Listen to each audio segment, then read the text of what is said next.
C'est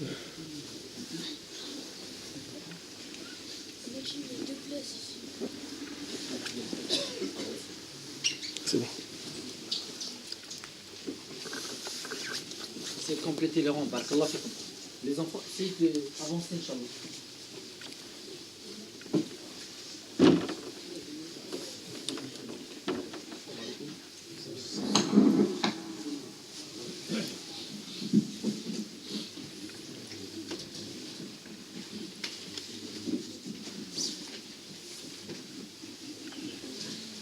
الله أكبر الله أكبر الله أكبر الله أكبر أشهد أن لا إله إلا الله أشهد أن لا إله إلا الله أشهد أن محمدا رسول الله أشهد أن محمدا رسول الله حي على الصلاة حي على الصلاة حي على الفلاح حي على الفلاح الله أكبر الله أكبر لا إله إلا الله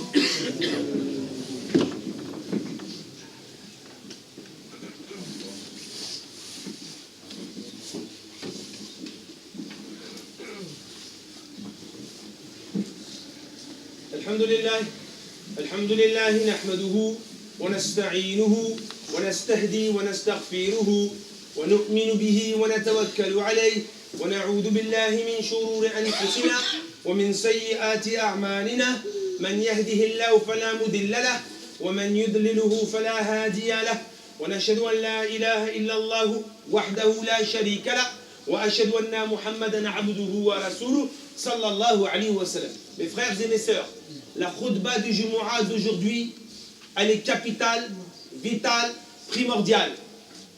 La maladie la plus vieille au monde depuis le début de l'humanité, vous savez c'est quoi? C'est l'avarice.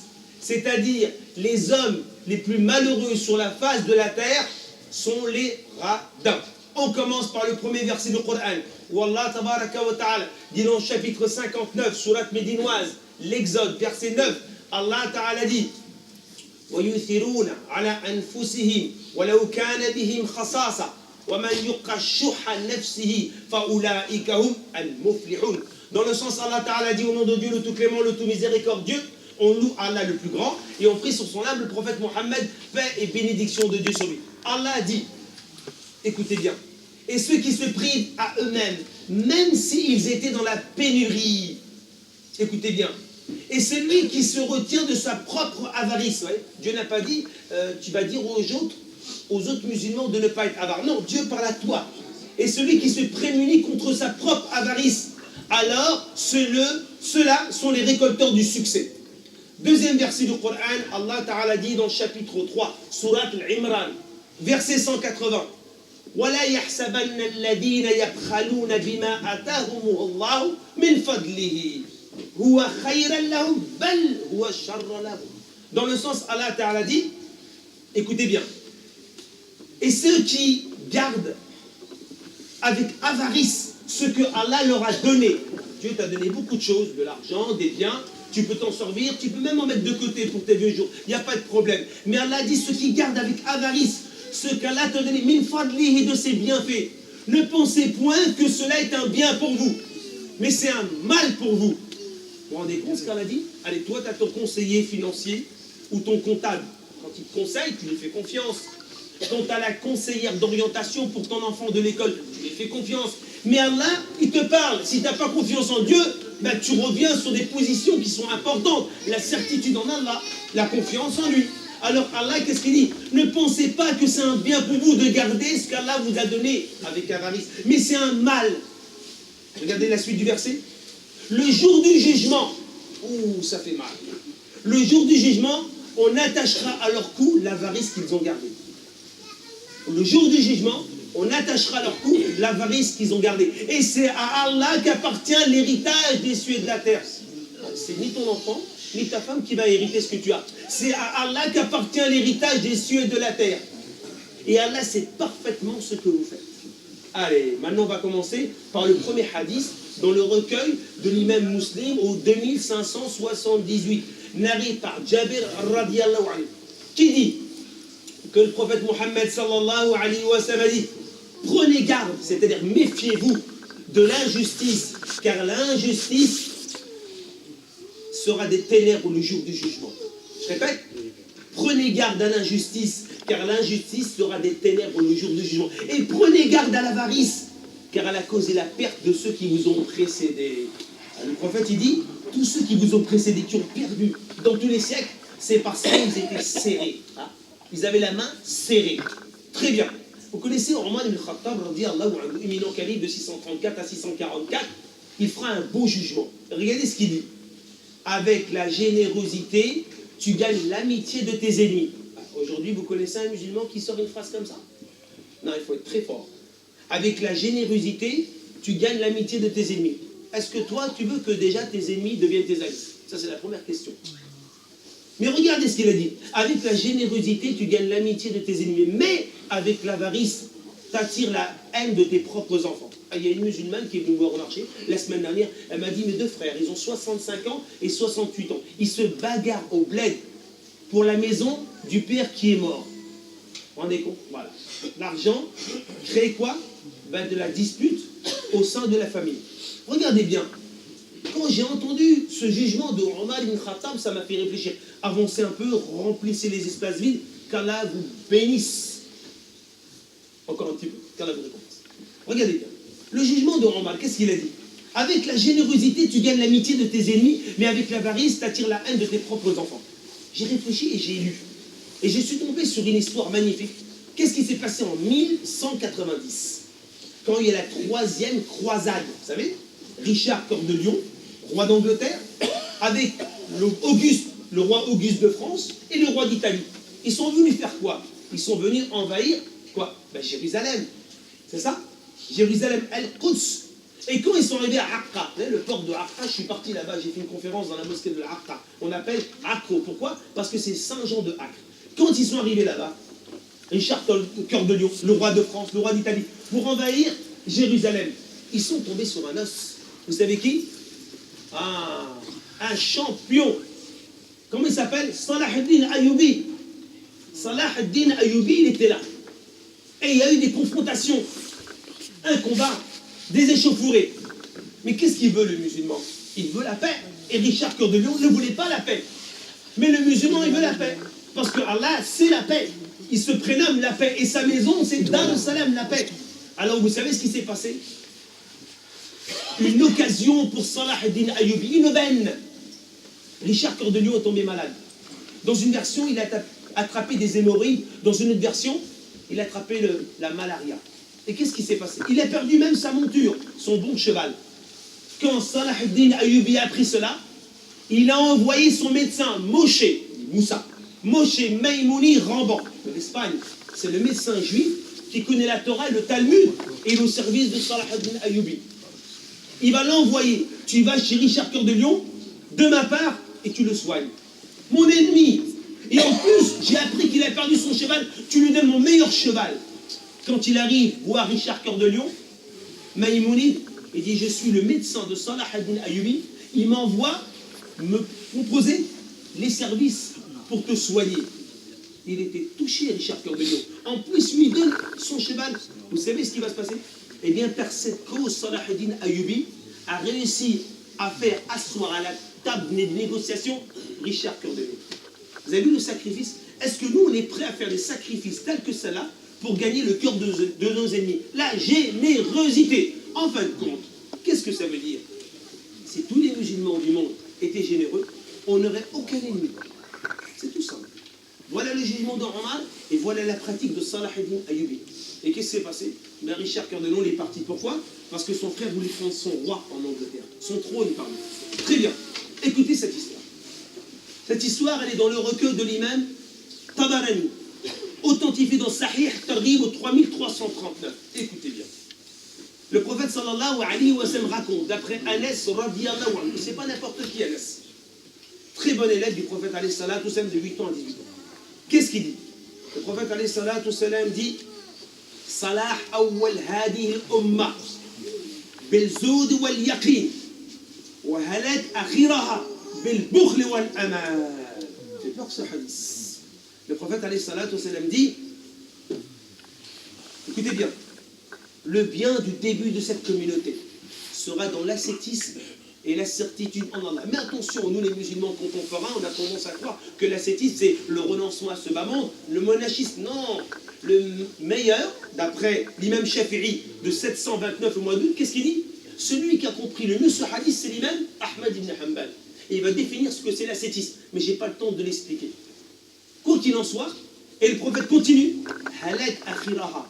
Et la fin de la perte de cette communauté, c'est dans l'avarice et l'espoir de vivre longtemps.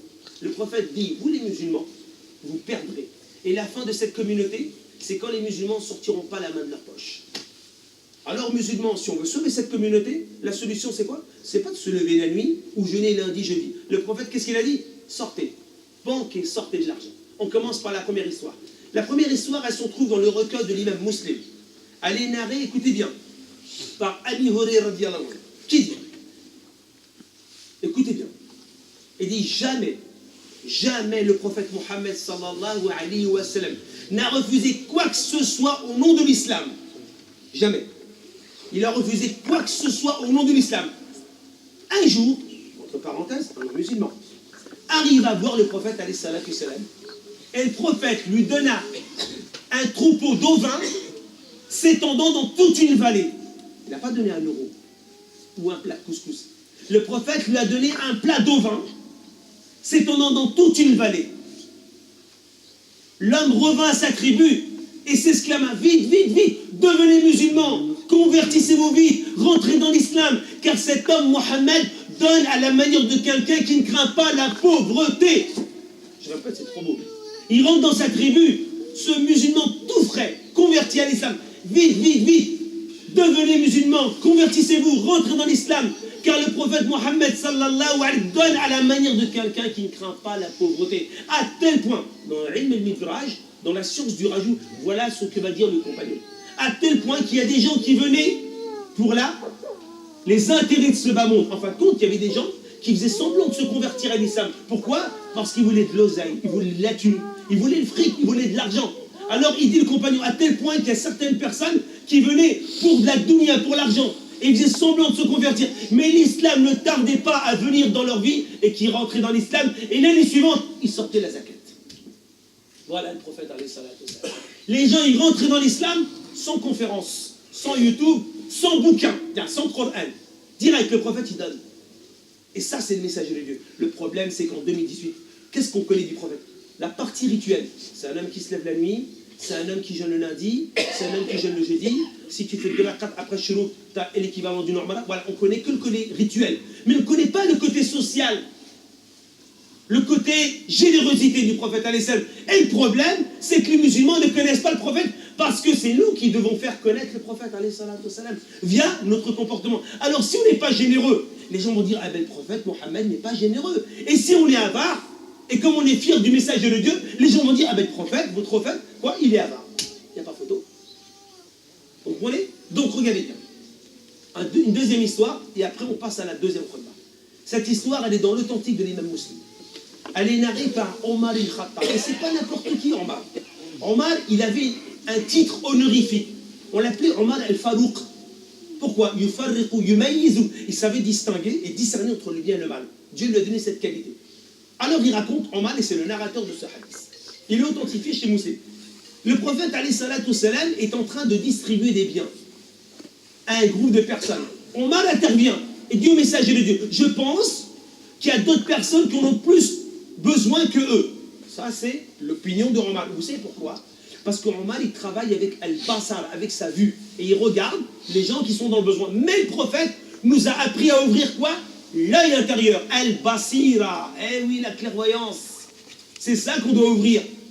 Alors le prophète, il va répondre différemment. Et il va nous éduquer, ainsi qu'en bas. Quand il va dire, oh message de Dieu, je pense que ces gens-là, on en plus besoin qu'eux. Et le prophète va dire, mais en bas, ils m'ont donné ce choix. Dans une nation, je n'ai pas eu d'autre choix. Soit je leur donne, ou soit ils me traitent de menteur. Et je ne suis pas un menteur. Très bien. Si quelqu'un un jour, il insulte le prophète, qu'est-ce qu'on fait? Tout de suite, une conférence sur YouTube et on l'envoie. On sait défendre le prophète seulement avec des paroles. C'est humiliant pour la communauté musulmane. Le prophète, qu'est-ce qu'il a dit? Regarde, j'ai pas d'autre choix. Soit je leur donne, soit ils me traitent de menteur. Et je ne suis pas un menteur. Et pour éviter d'avoir une étiquette de menteur, je donne. Comme ça, les gens verront que je ne suis pas un menteur. Alors si les gens aujourd'hui, des journalistes, ou des gens qui font des revues, et ils critiquent la religion ou le prophète, qu'est-ce qu'on doit faire à votre avis? Et quand moi j'ai vu les attentats à Charlie Hebdo, j'ai pas entendu un seul savant qui a dit non, ils sont en train de faire des images sur le prophète, tout de suite on va leur amener des pâtisseries et des gâteaux. Non, qu'est-ce qu'on fait? On critique, on insulte, le prophète il n'est pas comme ça. On sait défendre le prophète qu'avec du blablabla. Voilà le problème, il est là. Donc il est temps de changer, mes chers frères. C'est pour ça que le sujet de la khutbah, il va commencer tout de suite. Subhanakallah bihamdik, nashhadu an la ilaha illa ant, nastaghfiruka wa natubu ilayk.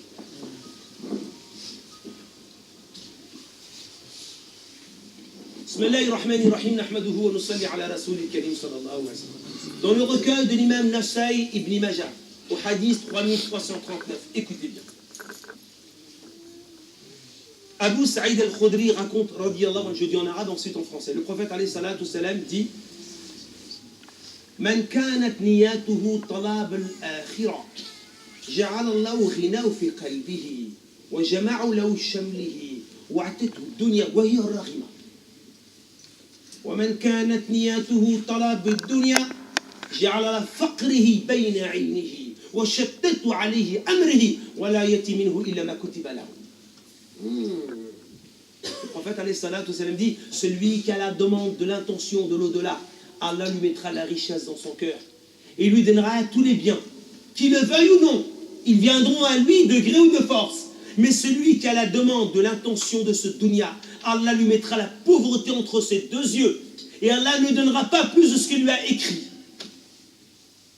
Alors mes chers frères, vous savez ce qui se passe? Je vais vous le dire. Aujourd'hui, on n'a jamais vu, moi, peut-être vous aussi, depuis peut-être nos parents aussi, des siècles, on n'a jamais vu la communauté musulmane dans tel état. Dans tous les feux rouges du monde. Même ma fille, elle est à l'étranger aux États-Unis. Dans tous les feux rouges du monde, qu'est-ce que tu vois? Les musulmans qui tendent la main. Qu'est-ce qui nous arrive? Qu'est-ce qui nous arrive? Qui doit aider le musulman? Je sors tous les versets, tous les hadiths. Le musulman est le frère du musulman, c'est ça? Donc on est des frères. Nous sommes une seule communauté. Et il faut la protéger. Parce que si elle est disloquée, tu n'existes même plus. Tu es tout seul. Tu es un électron libre. Mais la communauté, si elle existe, Allah descend le bien. Kuntum khayr umma. Il n'a pas dit ashras. Allah n'a pas dit t'es le meilleur. Mais vous êtes les meilleurs si vous êtes la communauté musulmane. Et regardez dans quel état est la communauté musulmane. Alors mes frères, on fait des maraudes. L'année dernière, on a fait des maraudes. Ça s'est très bien passé. Avec la générosité des moussalines, des frères et des sœurs et des mamans qui nous appellent et qui nous envoient des messages et qui nous donnent de l'argent et des couvertures. Avec l'aide d'Allah, vous avez nourri et aidé beaucoup de musulmans. Et vous avez aidé des musulmans et des musulmanes à mourir dehors de faim et de froid. Et alhamdoulilah, avec l'aide d'Allah, on a commencé ce mois-ci les maraudes. Maintenant, vous avez vu, l'écran, il n'est pas allumé, mais Inch'Allah, le frère va allumer l'écran tout de suite, Inch'Allah. Tu peux allumer l'écran, Hassan, barakallahu fik. Donc, regardez bien. On a besoin de 15 000 € pour pouvoir couvrir tous les frais des maraudes jusqu'au mois d'avril. Qu'est-ce que c'est 15 000 €? 300 personnes dans la mosquée, ça fait 50 €. Tu donnes 50 € et tu peux nourrir musulmans, musulmanes, enfants jusqu'au mois d'avril. Alors mes frères et mes sœurs, notre objectif est où? On se dit, ouais, vous avez vu, il y a des non-musulmans sur la terre, ils font du bien, ils aident les gens, ils font des maraudes. Qu'est-ce qu'on doit dire? Normalement, si on est des bons musulmans, masha'Allah, ils ont des qualités de l'islam. Mais si tu n'es pas un bon musulman, ouais, qu'est-ce que tu as? C'est des koufars, ils n'ont pas de récompense. C'est pas pour Dieu. Ça, c'est le musulman avare qui parle comme ça. C'est le musulman qui n'a pas de cœur. Mais le musulman qui a un cœur, il dit masha'Allah. Je vous donne un exemple. C'est pas pour faire de la pub pour les autres, c'est pour comprendre à quel degré on est. Vous savez, Michel Colucci, en 1985, il a fondé les Restos du Cœur. Jusqu'à aujourd'hui, chaque année, écoutez bien, il récolte 87 millions d'euros. 87 millions d'euros. Par an, ils nourrissent 134 millions de repas. Et ils ont 71 000 bénévoles par an. Il y a 2500 mosquées en France. S'il y a 10 bénévoles par mosquée, on est déjà 25 000, c'est pas mal. Pourquoi j'ai dit ça? Écoutez ce hadith. Il est dans le recueil de l'imam Muslim au hadith 123.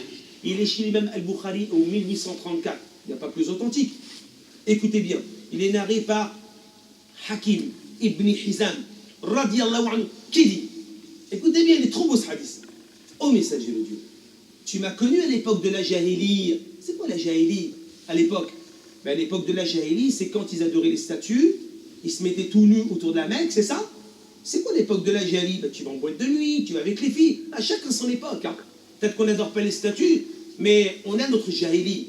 Alors il dit, oh messager de Dieu, tu sais à l'époque de la Jahili, tu sais, tu te rappelles les dons que je faisais aux gens, les dons, et les liens de parenté que j'ai gardés avec ma famille, et j'affranchissais des esclaves.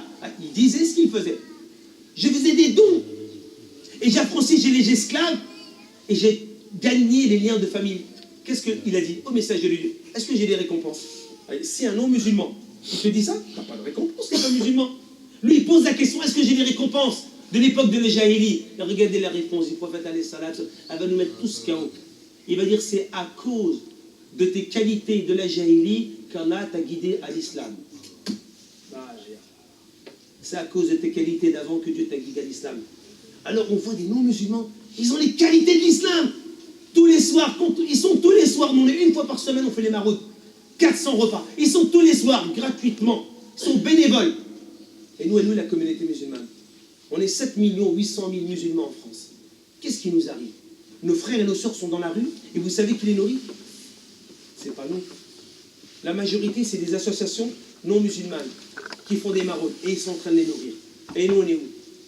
On a combien d'excuses? Oui, la seule excuse qu'on a, c'est métro, boulot, dodo. Alors écoutez bien, je vais vous donner cette liste. Je ne sais pas si vous vous rappelez, l'année dernière, je vous ai donné une liste des musulmans qui sont morts. Chaque année, il y a à peu près entre 500 et 520 personnes en France qui meurent de faim et de froid. On se dit, mais en 2018, tu meurs de faim et de froid? Non, c'est pas possible. Parce que nous, on a un frigo, ils n'ont pas de frigo. On a un toit, ils n'ont pas de toit. On a une couette, ils n'ont même pas de lit. On a une maison, ils dorment sur le goudron. On mange chaud. Qu'est-ce qu'ils mangent? Alors, regardez, cette année, on n'a pas terminé. C'est seulement les chiffres. Regardez pour que vous sachiez comment ça se passe. Les autorités sanitaires, tous les soirs dans Paris, ils sillonnent les rues et ils trouvent des personnes mortes sous des ponts, devant un Porsche, devant une boulangerie. Ils s'approchent de cette personne morte. La première chose qu'ils font, ils cherchent son identité. Et quand ils voient une identité, voici les noms des personnes qui sont mortes cette année. On n'a pas terminé le mois de décembre. C'est dire 27 ans, il est mort cette année. Mamadou, 26 ans, il est mort. Faisal, 49 ans, il est mort de froid. Shenan, 39 ans. Abdelkader, 41 ans. Malik, 17 ans. Ammar, 28 ans. Fatima Zohra, une femme, 44 ans. Abdelkader, 25 ans. Jamel, 54 ans. Khilad, 54 ans. Karim, 30 ans. Mourad, 22 ans. Abdullah, 56 ans. Khalid, 56 ans. Khalid, 57 ans. Abdallah, 10 ans. Saïd, 49 ans. Abdoulaye, 44 ans. Tariq, 59 ans. Vas-y. Bintou Koulibaly. Et j'en suis seulement qu'à 42. Il reste encore le mois de novembre et le mois de décembre. En fin de compte, on sait que maintenant, des musulmans vont mourir de faim et de froid. Qu'est-ce qu'on fait? Là, il reste encore 2 mois avant de faire le total de l'année 2018 des personnes musulmanes qui sont mortes de faim. Qu'est-ce qu'on va dire devant Allah? Tu ne pourras pas dire que tu n'es pas au courant, c'est trop tard, on est tous dans la khutbah. Tu as entendu les versets du Coran, tu as entendu les hadiths, tu as entendu les histoires. Qu'est-ce qu'on va dire à Allah le jour du jugement? Alors mes chers frères, aujourd'hui, et mes chères sœurs, personne ne sort de la khutbah s'il n'a pas mis la main dans sa poche. Tout le monde met la main dans sa poche pour nourrir nos frères et nos sœurs qui sont dans la rue. Allez voir, quand on est parti mercredi, un enfant de 2 mois. Vous vous rendez compte, 2 mois? Il est sorti du ventre de sa maman, elle a accouché à 2 mois. Il était dans la rue mercredi, il avait froid le bébé. On n'a pas de cœur, bien sûr qu'on a un cœur. Et bien sûr qu'on veut le paradis. Alors le paradis n'est pas gratuit. Tu veux une maison au bled, tu banques. C'est comme ça. Tu vas acheter une voiture, tu banques. Tu veux le paradis gratuit? On se met dans l'œil. Ça n'existe pas. Vous pensez que là-haut, Allah il nous attend? Bien sûr qu'il nous attend au virage. Il ne va pas nous laisser passer comme ça, Allah. Ouais, mais j'ai prié, j'ai jeûné, j'ai fait le ramadan. Ouais, mais c'est pour toi et moi, et pour ta communauté. Ah, moi, j'étais pas dans la communauté musulmane, moi, j'étais tout seul. Non, mes frères. Donc, 15 000 euros, c'est rien. Chacun met 50 euros dans la poche, voire plus, pour qu'on puisse nourrir et vêtir. Et ils nous ont demandé des couvertures, ils nous ont demandé des médicaments, ils nous ont demandé des soins. Donc, on ne peut pas laisser nos frères et nos sœurs dans la rue. Mes frères et mes sœurs, cette khutba du Jumu'ah, c'est quoi? C'est la khutba où on va prouver à Dieu qu'on l'aime. On va prouver à Dieu qu'on aime les musulmans. On va prouver à Dieu qu'on aime ces croyants que Dieu a créés. On va prouver à Dieu qu'il va nous donner le paradis. Donc c'est comme ça que ça marche la religion. Donc mes chers frères, j'espère, et mes chères sœurs, vous avez tous entendu ce message. Le prophète alayhi salatu nous a avertis. Le prophète alayhi salatu nous a mis en garde. Allah nous a mis en garde, voire nous a menacés dans le Coran. Allah nous a expliqué comment on doit être dans la communauté musulmane. Si on veut qu'il n'y a plus de musulmans dans les rues qui mendient, parce que ça s'empire, il faut commencer à mettre la main dans la poche. Parce que même les non-musulmans, ils se posent des questions. Mais qu'est-ce qui leur arrive? Et je peux vous prouver par A plus B que les musulmans sont pleins à craquer et ils sont riches. Donc, Inch'Allah, on demande à Allah tabaraka wa ta'ala, mes chers frères et mes chères sœurs, qui nous facilite qu'à cette khutbah du Jumu'ah, on sort tous avec quelque chose de notre part. Mais, je vous dis une chose, si tu veux que ta poche s'ouvre, la condition que se t'ouvre ton cœur. Mais si ton cœur il n'est pas ouvert, tu auras du mal à mettre la main dans la poche. C'est une question de cœur. De toute façon, c'est entre toi et Dieu. Tu veux ta place au paradis, tu bosses. Ça concerne personne. Tu travailles et tu payes un ticket pour le paradis. Maintenant, tu te dis qu'avec 50 euros, ya Allah, je vais être la cause de nourrir les musulmans de novembre, décembre, janvier, février, mars, avril avec 50 euros, ouais. Parce qu'un repas, c'est 1 euro. Je vous le dis, un repas, il coûte 1 euro. On a fait le calcul, 400 euros qu'on donne tous les mercredis, c'est 400 personnes. Tu nourris une personne. Et ne croyez pas que c'est du cinéma. Venez avec nous, participez, accompagnez-nous une fois à la porte de Beryllier. Il y a 900 personnes. On n'a même pas assez. Hommes, femmes, enfants, ils sont dehors. Maintenant, devant Allah Ta'ala, il n'y a pas d'excuse. On ne peut pas se cacher. Allah est au courant. Il dit Allah, il est au courant et il sait parfaitement ce que vous faites. Nous, on ne sait pas ce qu'on fait. Personne ne se connaît. Mais Allah a dit, il sait parfaitement ce que vous faites. On demande à Allah tabaraka wa ta'ala qu'on soit la cause aujourd'hui de donner quelque chose pour nos frères et nos sœurs. On demande à Allah tabaraka wa ta'ala qu'il y ait un musulman dans le monde entier qui est en train de mendier. Que les musulmans et les musulmanes soient généreux. Allah, donne-nous les qualités de la générosité. A'oudou bika. On te demande al-bukhl wal-kasal. Protège-nous de l'avarice et de la paresse. Allah, donne-nous la lumière dans notre cœur. Allah, met la générosité dans la communauté musulmane. Allah fait qu'on a un grand cœur pour tes créatures. Allah fait qu'on aide les sœurs et les frères qui sont dans la difficulté. Une musulmane est venue me voir tout à l'heure. Elle me dit, mais vous êtes où les musulmans? On attend les maraudes 2019. On attendait les vidéos. Une sœur est venue me voir tout à l'heure. Si, je lui ai fait montrer la vidéo. Ah ben on attendait que ça. Un groupe de sœurs, on parlait hier soir de Massi. On attendait que vous démarriez les maraudes Fatiha. Alhamdoulilah, j'ai envoyé, on a commencé il y a 1 mois. Et on n'est pas au courant. Les femmes attendent. Sinon on ne bouge pas, c'est la fin du monde. Et les femmes, elles veulent bouger. Hein. Elle dit, bah alors bougez-vous qu'on bouge. اللهم اهدنا فيمن هديت وعافنا فيمن عافيت وتولنا فيمن توليت وبارك لنا فيما أعطيت وبارك لنا فيما أعطيت وبارك لنا فيما أعطيت. Allah met la baraka dans nos enfants, met la baraka dans notre vie, met la baraka dans nos frères et nos sœurs. Je termine avec cette histoire. J'ai écouté cette histoire. C'était un électrochoc. C'était en 1998, je ne me trompe pas, la Coupe du Monde de football. J'étais en Allemagne. J'étais à une grande conférence et j'étais avec un savant. J'ai eu la chance de m'asseoir avec ce grand savant. J'ai dit, j'étais de France, et il me dit, tiens, je vais te faire un cadeau. Je vais te raconter une histoire toute fraîche. Super. Et je vous en fais profiter. Et il me dit, un couple de Maghrébins habitait à Munich. Un homme et une femme, les Maghreb, mariés. Mais le problème, c'est que cette femme, elle était généreuse. Elle avait un bon cœur. Les femmes, elles ont la main sur le cœur. Et les hommes, ils ont la main sur le portefeuille. Et mon mari était un homme avare. Elle raconte ça hein, à lui-même, qui me le raconte en direct. Donc c'est pas du cinéma, je n'ai pas trouvé sur internet ça. Le chéri me le dit en direct.